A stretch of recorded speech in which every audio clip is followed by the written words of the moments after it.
Cher ami, bonjour. Le Chafetz Chaim, ce grand maître de la Torah qui a écrit de nombreux livres, qui a tellement encouragé le Ham Israël à travers les générations, ce immense maître du Moussar, de la morale juive, et ce grand maître de la Halacha qui a écrit le Mishnah Brura, nous raconte l'histoire d'un monsieur qui était très pauvre.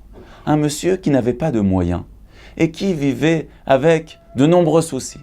Il était tellement démuni qu'il n'avait pas les moyens de se payer même pas un voyage dans les moyens de locomotion transport public de l'époque qui était la célèbre calèche.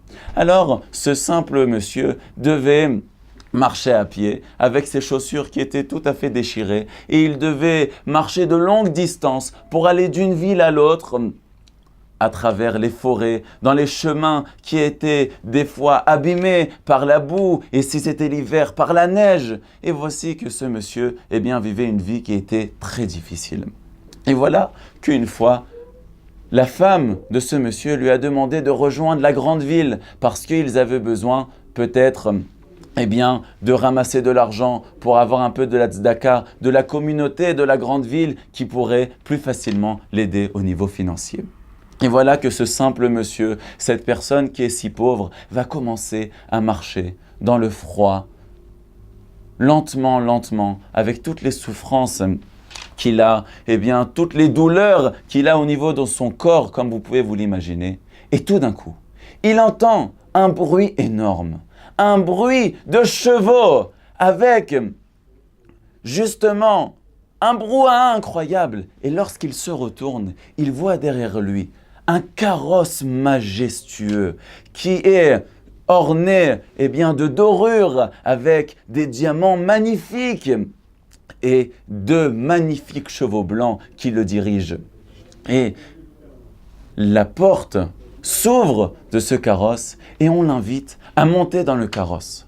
Alors, cette personne démunie est très étonné et il monte justement dans ce carrosse. Il remercie la personne qui siège à l'intérieur et il voit justement à l'intérieur de ce carrosse une personnalité qui paraît très importante avec des habits très riches.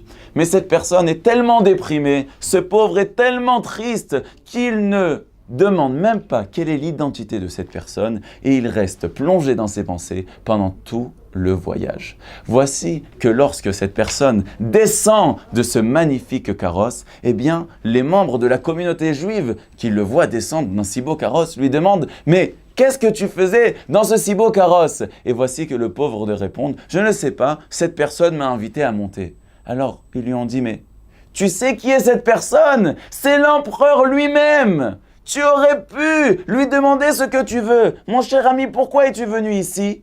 Je suis venu pour ramasser de l'argent. Mais quelle bêtise tu as fait! Tu étais dans le carrosse de l'empereur. Si l'empereur aujourd'hui était justement doté d'un moment de compassion où il a eu pitié de toi, je suis certain que si tu avais demandé à ce moment-là ce que tu avais besoin, il t'aurait donné largement la richesse et tu serais devenu riche en un instant. Quel dommage que tu n'as pas demandé, à ce moment-là, lorsque tu étais assis à côté de cet empereur, tout ce que tu avais besoin, parce que tu aurais pu vivre pendant de nombreuses années dans l'opulence, la richesse et le bonheur.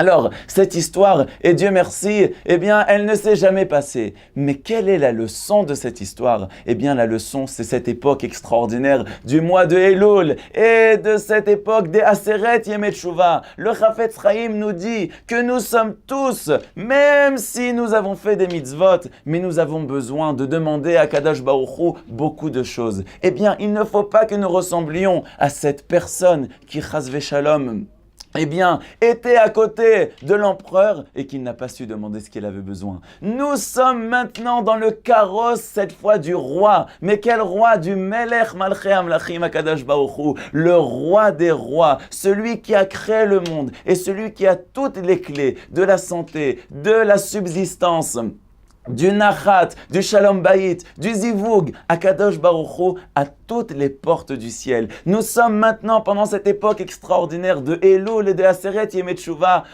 proche du Saint béni soit-il. Ani le dodi ve dodili, je suis proche de mon bien-aimé et mon bien-aimé est proche de moi. C'est les initiales bien connues du mois de Elul et du mois de Tishri, de cette proximité avec Akadosh Baruch Hu. Alors mes chers amis, profitons-en, n'hésitons pas à demander tout ce que nous avons besoin, parce que maintenant c'est le moment pour devenir riche au niveau, bien sûr, spirituel et même matériel. Qu'Akadosh Baruch Hu exauce toutes vos prières et que nous puissions profiter de ces moments extraordinaires pour mériter une Shana Tova Umetuka Umevorechet avec une année de brio, de parnassa, de Osher ve'Osher, Nachat, Simcha, Zivugim Agunim, Ve'kol Mishalot Livechem Letova. Amen ve'Amen.